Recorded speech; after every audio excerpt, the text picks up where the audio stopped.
Hello, everyone. Russia's attack on Kyiv, including using the Oreshnik missiles, now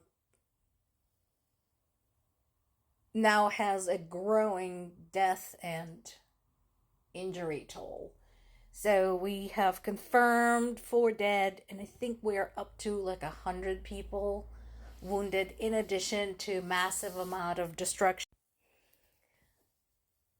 Russia is again using an excuse of Ukraine allegedly having hit a dorm in the occupied part of the Luhansk region and allegations of Ukraine hitting civilian infrastructure. Those are lies. Actually, something I found out from my parents yesterday because I asked them about the strike in Luhansk. And so when Russia started screeching up and down about Ukraine hitting a dormitory in the occupied part of Luhansk, there are actually human rights organizations who turned to Russia and said, okay, we understand your concern. Could you give us any concrete evidence that this is what they hit and that it was indeed a civilian establishment and there were children and or young people there? And Russia was unable to provide any such evidence. In contrast, as I mentioned in the past, Ukraine has been very consistent. Very consistent. Whenever they hit something, they bring receipts, they bring pictures, they bring videos, they bring telemetry info from the drones, etc., etc. So yeah, this is typical Russia. First fabricating a story and then acting on it, citing that as an excuse to continue murdering Ukrainian civilians.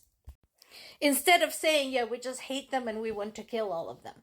And I'm like, you know what? If you're going to be assholes, at least own it. Stop coming up with the excuses. Nobody believes you anymore. You have lied too much for too long. Just say it.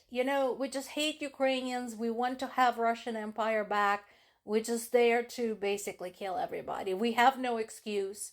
Somebody, a political analyst some time ago said, stop trying to figure out why Putin does what he does.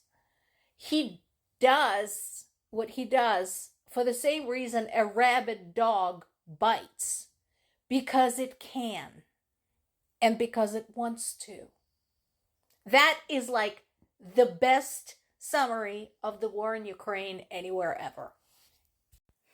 Meanwhile, again, there is the ongoing conversation about Russia using nuclear-capable ballistic Oreshnik missiles against Ukraine. So the concern there is that, first of all, they shouldn't be using this at all. Well, I mean, they shouldn't be attacking civilians, period. But that aside, this is a nuclear missile. It seems to be like a bit of a bit much. And yes, that's a good summary that Zelensky had provided. Russia hit a dead end on the battlefield, so it terrorizes Ukraine with deliberate strikes on city centers. Yeah, again, because they can and they want to. That's the whole thing. And so people are asking, well, okay, we know that these Oreshnik missiles are not carrying nuclear warheads right now. What are they carrying? Because we know explosives are expensive. What they're carrying, folks, is basically whatever garbage they can put in there.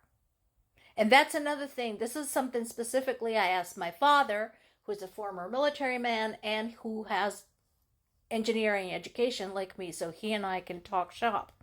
So they put like heavy pieces of metal, basically, in there, whatever bits and pieces they can find. So in a way, this makes it a kind of a shrapnel missile, which does put it into the category of weapons that are prohibited by international law, except Russia doesn't care about international law, and there is no way to enforce it.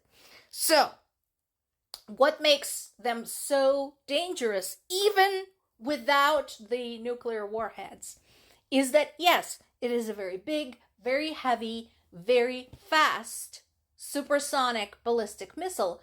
So when it's loaded with this stuff and it hits a building, it can cause damage just by virtue of being a big, heavy thing being rammed into the building at high speed. That's all that is necessary. In his science fiction novel, The Demolished Man, Alfred Bester mentions killing somebody, the ability to kill somebody by loading an ordinary handgun with a gel capsule filled with a few ounces of water, because it comes out at an incredibly high speed and produces a very powerful impact. This is basically same principle taken to the nth degree. Among the many buildings damaged is the building that is the home of World Health Organization in Kyiv, in addition to other UN agencies. And my question now to UN is, where are you? Are you okay with this? So you were whining about Russia's trumped up story about Ukraine hitting a dorm. You have reprimanded Ukraine, but here's your own staff being endangered. Your own buildings are getting damaged, and not a freaking word out of you. And yeah, we now had statements from the German foreign minister.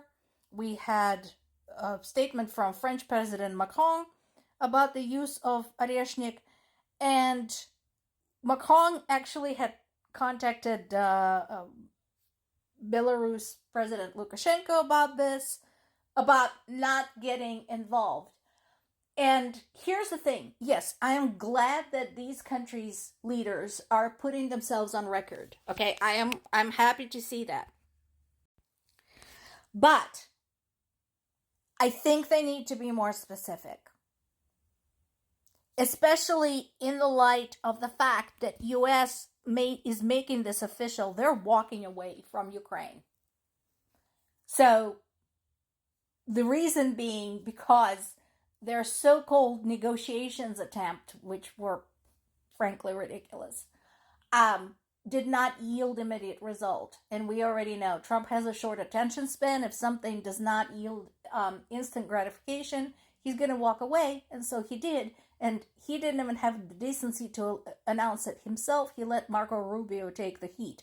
So when we are talking about, making statements to Russia, making statements to Belarus about all of this, about the use of nuclear capable weapons, about potentially getting involved, about the potential northern offensive, and you're saying that there will be drastic consequences, I think you need to be specific.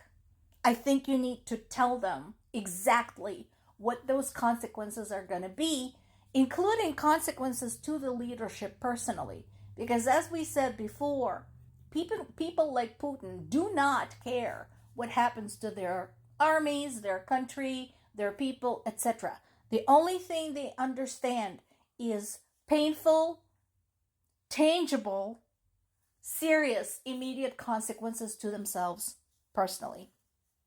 Meanwhile, Ukraine's security services are continuing to work away on Russia's oil industry. Another pumping dispatch station in Russia's Vladimir region has been hit. It was an important node in pumping oil products to the southwest to Moscow and surrounding areas. So, not a huge win, but we'll take it. More to come.